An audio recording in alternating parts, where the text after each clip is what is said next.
60 سوال برای اطفال. یکی از تصنیفات پروفسور دکتر علامه نصیرالدین نصیر هنزایی، لسان القوم حکیم القلم. مترجم قربان علی حمزی. شایع کرده خانه حکمت، اداره عارف.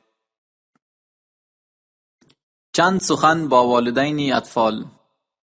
والدین گرامی، کودکان در همه برهه‌های زمانی سنگ بنای جامعه آینده خویشند و والدین به مشابه طراحان آینده آنها حیثیت معمار را در عمارت شخصیت فرزندان خویش دارند، به نوعی که اگر این معماران در بنای شخصیت اطفال خویش توجه نکنند و نخستین خشت شخصیت این کوچولها را در قالب‌های معوج و نابرابر بریزند، بدیهی است که دیوار شخصیت آنها اگر هم تا ثریا بر شود، کج و ناساز سیر می کند.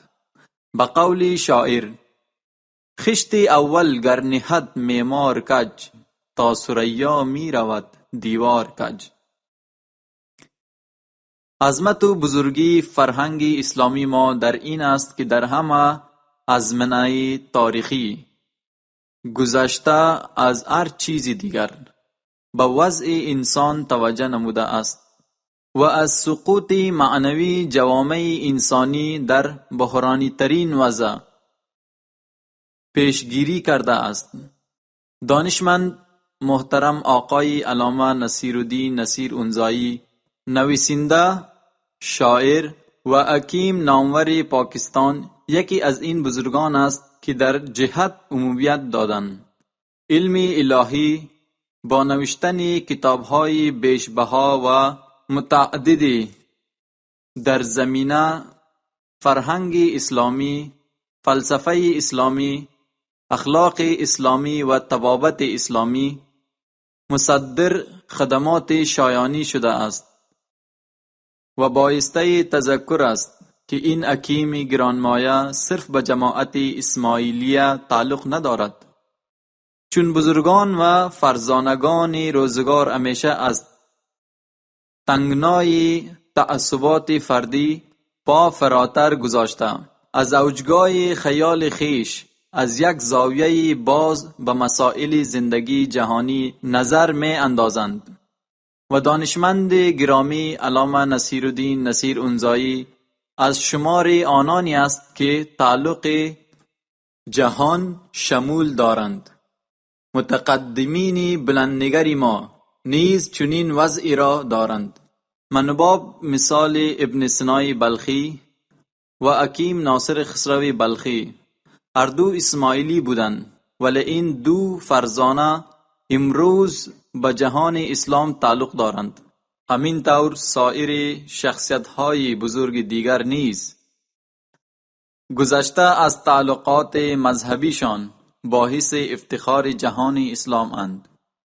ما عقیده داریم که عظمت طلبی مذهبی در هیچ بره تاریخی به سود اسلام نبوده است، چون در هر جایی که آتش نزاع مذهبی افروخته شده است، صدمه بزرگی به پیکر فرهنگ اسلامی و جنبش‌های اسلامی وارد شده است. فلاح همه مسلمانان جهان در این است که تعصبات تنگ مذهبی را کنار بگذارند و با اتحاد و اتفاق از قرآن پاک و از احادیث نبوی پیروی نمایند. کودکان ما نیز باید از پدران و مادران خود درس اخوت و اتحاد را فرا گیرند و آینده جهان اسلام را بر پایه تعلیمات الهی مبتنی بر اخوت و برادری رونق بدهند. کودکان را نباید در انتخاب رای و اندیشه آزاد گذاشت. برای آنها از کودکی تعلیمات اسلامی باید داد و از بیدینی و پریشان اندیشی بر حضورشان باید کرد. کودکان باید از همین حال به فکر کردن واداشته شوند و به یگانگی خدای تعالی و سرای آخرت ایمان پیدا کنند. والدین محترم، 60 سوال برای اطفال که با 60 جواب تمام است جهت کمک علمی ابتدایی برای کودکان به خامه دانشمند گرامی آقای علامه نصیرالدین نصیرانزایی نگاشته شده است و اینک در اختیار کودکان شما قرار می گیرد. شما مکلفیت دارید که اطفال خود را به خواندن مطالب آن تشویق کنید و در تفهیم مفاهیم کتاب مستقیما با کودکان خیش همکاری نمایید. و در آخر به قول شاعر: خدایا تو آن کن که پایان کار، تو خوشنود باشی و ما رستگار. قربان علی امزی 12/12/1993 مطابق 21 قوس 1472 هجری شمسی، کراچی.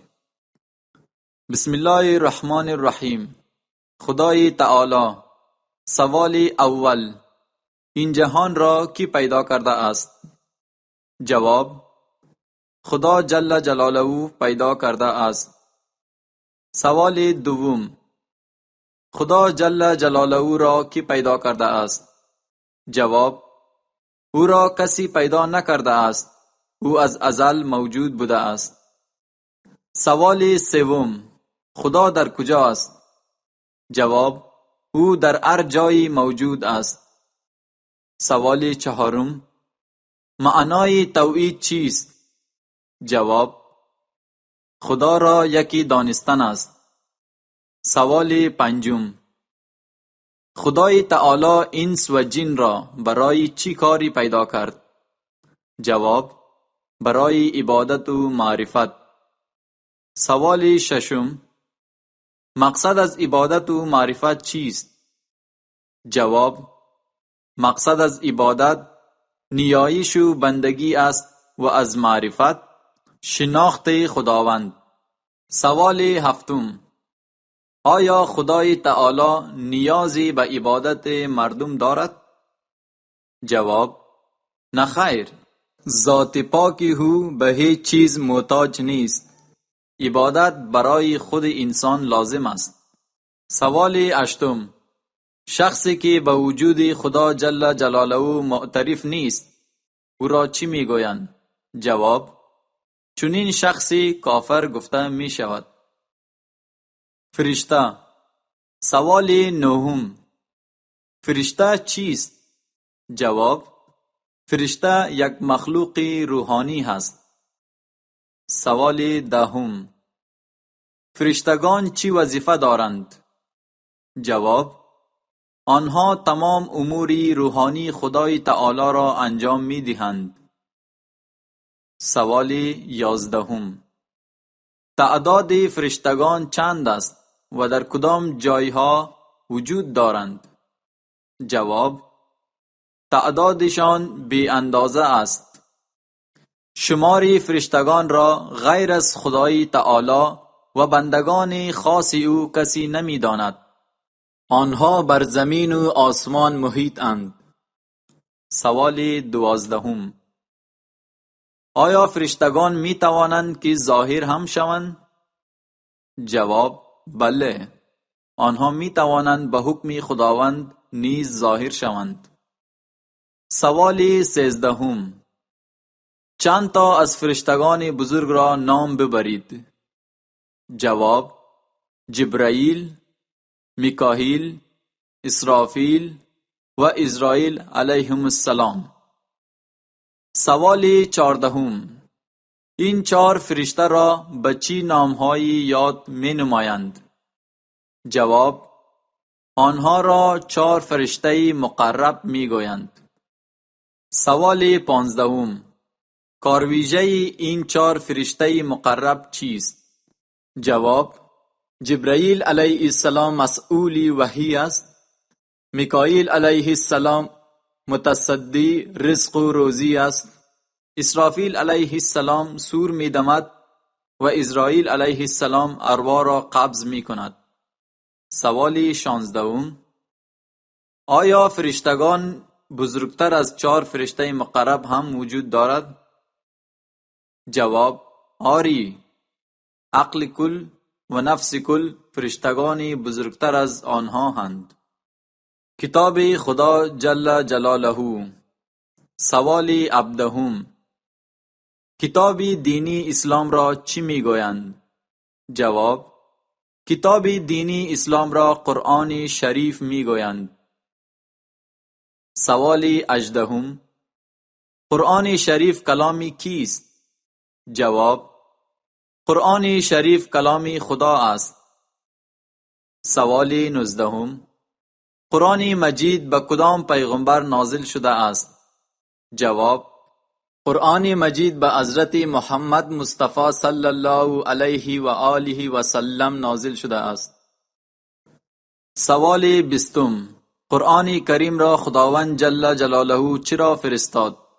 جواب: خداوند جل جلاله قرآن کریم را برای هدایت مسلمانان و تمام مردم جهان فرستاد. سوال 21.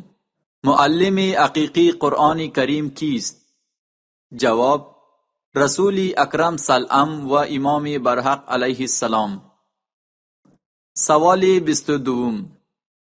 آیا پیش از قرآن شریف کدام کتاب سماوی دیگری نازل شده بود؟ جواب: بله، پیش از آن چندین کتاب نازل شده بود. سوال 23. چند کتاب مشهور آسمانی را نام ببرید.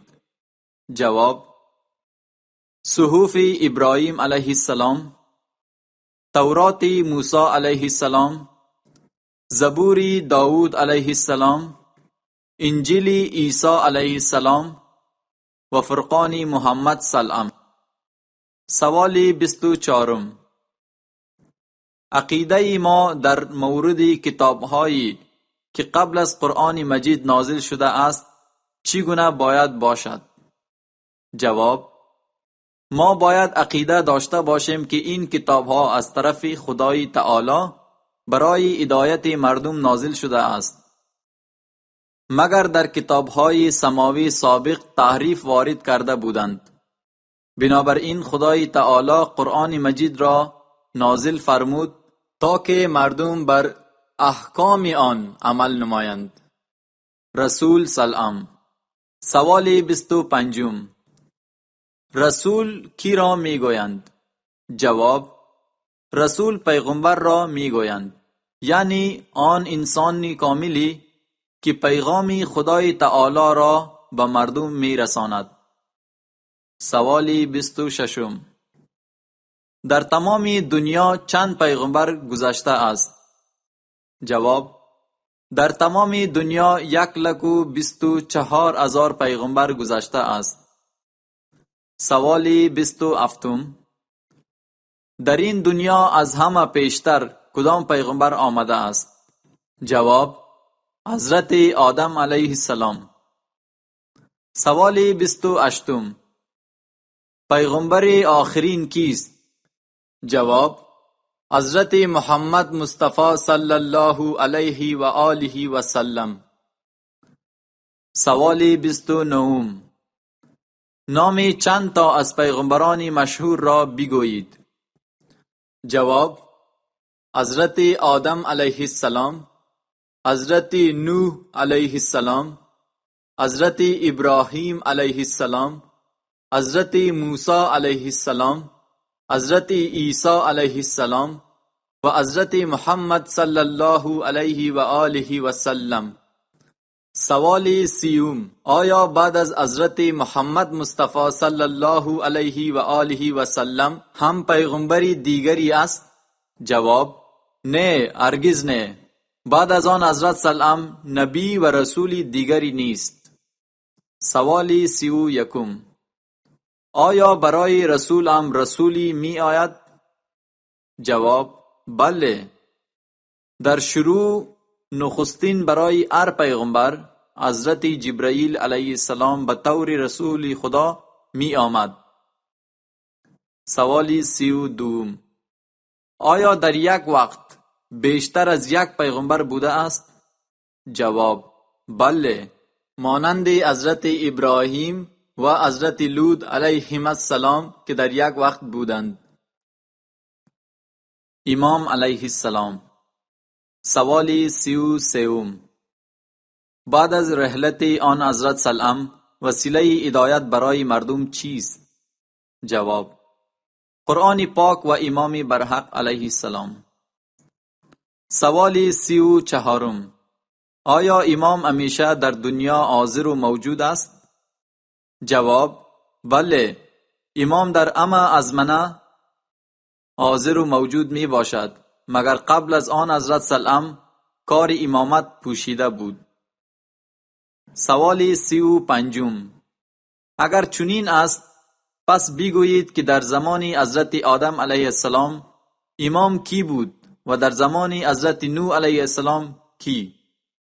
جواب: در روزگار حضرت آدم علیه السلام امام مولانا شیس علیه السلام و در زمان حضرت نوح علیه السلام مولانا سام علیه السلام.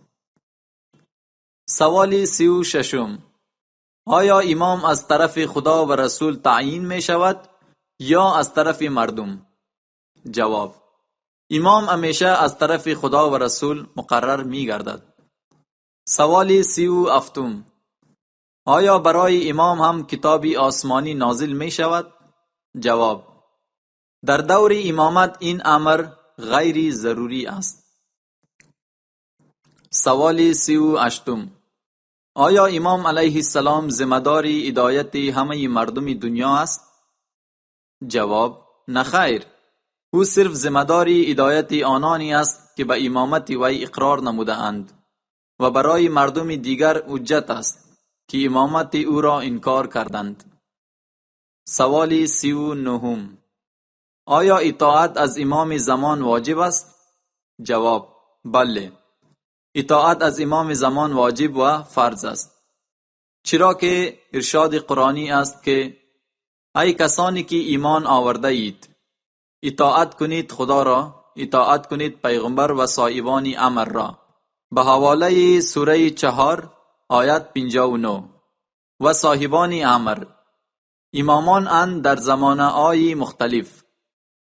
سوال 40: امامی حاضر شما کیست؟ جواب: امامی حاضر ما حضرت مولانا شاه کریم الحسینی صلوات الله علیه است. چندین گناه ها. سوال 41: تعوذ چیست؟ جواب: اعوذ بالله من الشیطان الرجیم. سوال 42: تسمیه بخوانید. جواب: بسم الله الرحمن الرحیم. سوال 43: کلمه طیبه کدام است؟ جواب: لا اله الا الله محمد رسول الله. سوال 44: نام دین شما چیست؟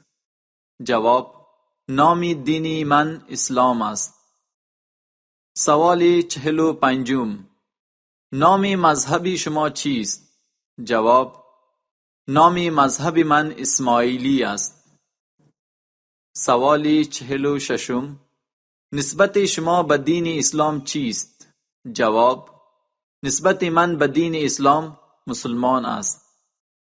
سوال 47: نسبت شما به اسماعیلیت چیست؟ جواب: به این اعتبار من اسماعیلی هستم.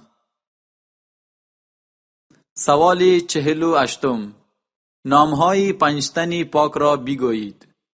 جواب: حضرت محمد مصطفی، حضرت علی مرتضی، حضرت فاطمه الزهرا، حضرت حسن و حضرت حسین علیهم السلام.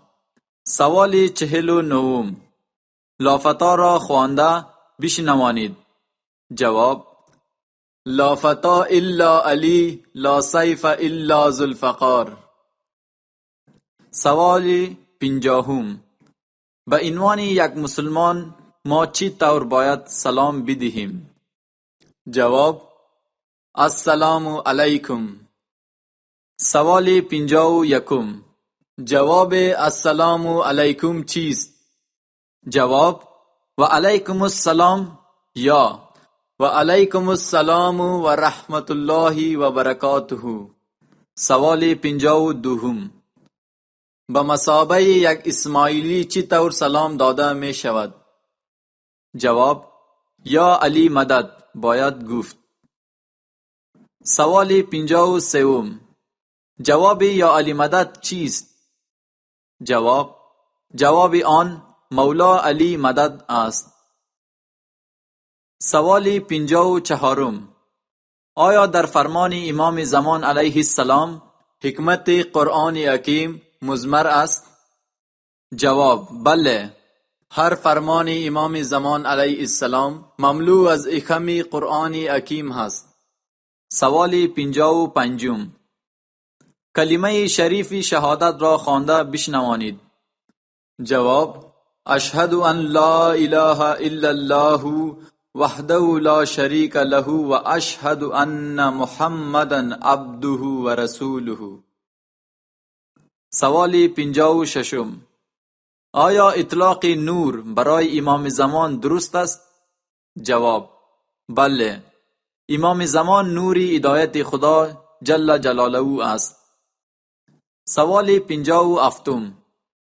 خدای تعالی انسان را چی طور راهنمایی می کند؟ جواب: به ذریعه پیغمبران و امامان. سوال 58. قرآن پاک در کدام زبان است؟ جواب: قرآن مجید در زبان عربی است. سوال 59. حقیقت قرآن را کی می تواند بیاموزاند؟ جواب: حقیقت قرآن را امام زمان علیه السلام می تواند بیاموزاند. سوال 60. ما حقیقت قرآن شریف را از امام زمان علیه السلام چی طور حاصل کرده می توانیم؟ جواب: به وسیله اطاعت همه جانبه از امام زمان علیه السلام. پایان: یکشنبه 10 شعبان المعظم سن 1409 هجری قمری مطابق 19 مارچ 1989 عیسوی.